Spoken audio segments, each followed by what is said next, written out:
चलें अब हम थोड़ा सा शिफ्ट करते हैं वर्ल्ड T20 से अब PSL के ऊपर आते हैं, क्योंकि that will be the next game जी। तो PSL के अंदर जो है, PSL के बारे में आपका क्या रिव्यू है, और ये जो अभी मुल्तान सुल्तान के अंदर जो अली तरीन साहब ने जो अपनी बात बोली और जो उनकी एक एग्रेशन थी उस मामले में जी, उसमें आपकी क्या रिव्यू है?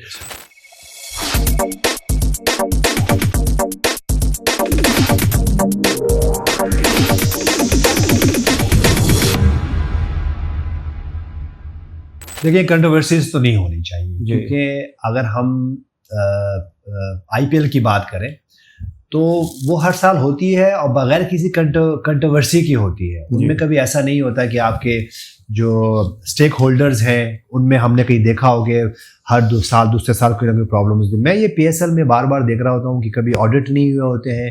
हर साल जो है वो जो फ्रेंचाइज ओनर होते हैं वो बैठे होते हैं, मीटिंग्स हो रही होती है, और फिर कुछ ऐसी न्यूज़ आ रही होती है कि जो फ्रेंचाइज टीमें हैं वो खुश नहीं है, उनका ऑडिट नहीं हो रहा होता। और हर चेयरमैन को मैं देख रहा होता हूँ, PCB के जो कमेटी है PSL की, वो मैं देख रहा होता हूँ, वो आते हैं और मुख्तलिफ जो है वो जस्टिफिकेशंस दे रहे होते हैं। तो मेरे ख्याल से ये नहीं होना चाहिए। ये हमें एक बात समझना है कि जो PSL की जो बॉडी है हमको ये समझना है, ये जो 6 अब तो खैर दो टीमें और इंडक्टिव हो रही हैं, 8 टीमें हो गई हैं। तो ये समझना है कि ये देखिए ये आपके हैंड्स हैं, ये आपको सपोर्ट कर रहे हैं। अगर मैं इस कंट्रोवर्सी की बात करूँ, उसकी आउटकम की बात करूँ, तो आउटकम इतना अच्छा नहीं था, क्योंकि मैं देख रहा हूँ कि अली तरीन जो है वो वहाँ पे बैठ के हर हफ्ते में कोई ना कोई जो है उनकी वीडियो आ रही है, उनकी कमेंट्स आ रही हैं। उसके बाद PSL कमेटी की तरफ से बहुत सारी बातें हो रही है कि तो देखिए ये बैठे इसको एड्रेस करें। अगर कोई भी प्रॉब्लम है, कोई ना कोई प्रॉब्लम तो है ना। अगर कोई प्रॉब्लम नहीं होती तो ये इसका आउटकम ये नहीं होता कि वो एक ऐसी फ्रेंचाइज जो कि बहुत ज़्यादा पॉपुलर है मुल्तान सुल्तान की, उनकी परफॉर्मेंसेस बहुत अच्छी है। अगर मैं उनके पॉइंट ऑफ व्यू से देखूँ तो उन्होंने बहुत ज़्यादा अपने ग्राउंड्स बना लिए, उन्होंने अपनी एकेडमियों का मुख्तलिफ जो है वो प्लान्स था अली तरीन का, वो जो उन्होंने बातें की कि देखिए मैं तो क्रिकेट को सर्व कर रहा हूँ। तो ये जैसे मैंने कहा कि ये तो आपके टूल्स हैं, आपके हैंड्स हैं। तो PSL कमेटी को ये चाहिए, उनकी बॉडी को ये चाहिए कि देखिए इसको वाइजली तौर पर इनके साथ बैठे, और ये जो आउटकम आया ये सही नहीं है। मेरे ख्याल से अगर वो हेल्प कर रहे हैं तो हमें एक दूसरे के साथ मिलकर इस पे हेल्प करनी चाहिए। कंट्रोवर्सी नहीं होनी चाहिए। जो मैं आउटकम देख रहा हूँ वो अच्छा नहीं था। और उसके बाद एक और अच्छी बात यह है इस अपकमिंग PSL में कि 2 टीमें आई हैं। मेरी बड़ी ख्वाहिश है कि आपके जो लोकल प्लेयर्स हैं वो और ज़्यादा इसमें खेलें। उसके बाद आपके जो डोमेस्टिक के कोचेज़ हैं, जो सपोर्टिंग स्टाफ है, वो इसमें रहें, और वो लोग रहें इसमें। मेरी दोनों टीमों को जो नई फ्रेंचाइज आई हैं उनको मेरी ये सजेशन होगी कि सिर्फ इसमें बायस ना बने जी कि उन कोचेस को रखें, उन मैनेजर्स को रखें, उस सपोर्टिंग स्टाफ को रखें जो कि वेल ट्रेन है। जी ऐसा नहीं कहें कि ऐसे अपने जो ओबलाइज करने वाले लोग होते हैं, मैं देखता हूँ कि वो ऐसे मैं देखता हूँ कि बाज़-औक़ात वो जो फ्रेंचाइजी होते हैं वो ऐसे सपोर्टिंग स्टाफ रखते हैं जिनका उनसे दूर का कोई वास्ता भी नहीं होता। हाँ, मेरे ख्याल से ये नहीं करना चाहिए। और मेरे एक और पॉइंट है कि अब कोशिश हमें ये करनी है कि PSL को एक ब्रांड बनाना है।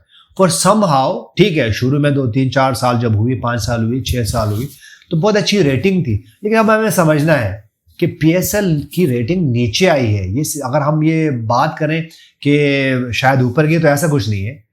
मेरे ख्याल से अगर ये होता तो ये कंट्रोवर्सी नहीं होती।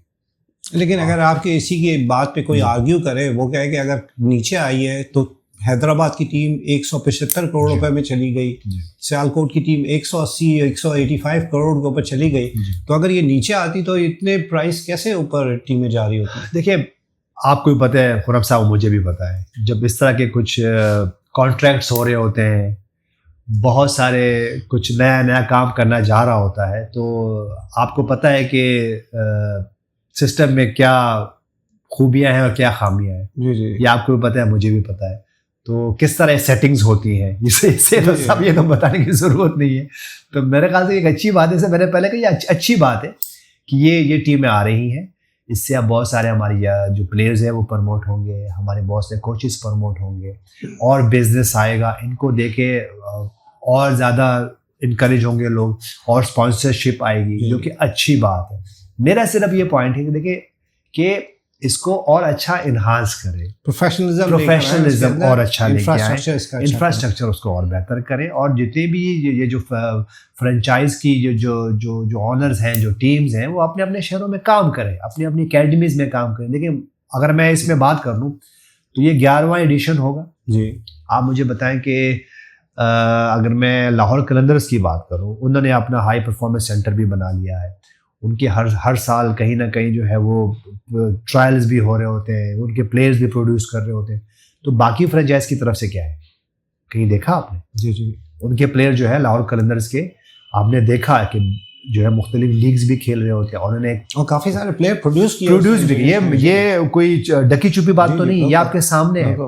और यही काम अली तरीन ने किया, उनकी मुल्तान सुल्तान ने किया, उनके भी उन्होंने अपने ग्राउंड कर दिया। और वो फ्रेंचाइजी जिन्होंने अपने वुमेन को बॉलिंग कोच रखा, तो थोड़ा सा उनका माइंडसेट जो कि दुनिया का साथ कम्पीट के इंटरनेशनल लेवल का है, तो हमें तो उनको इनकरेज करना है ना। जी जी जी।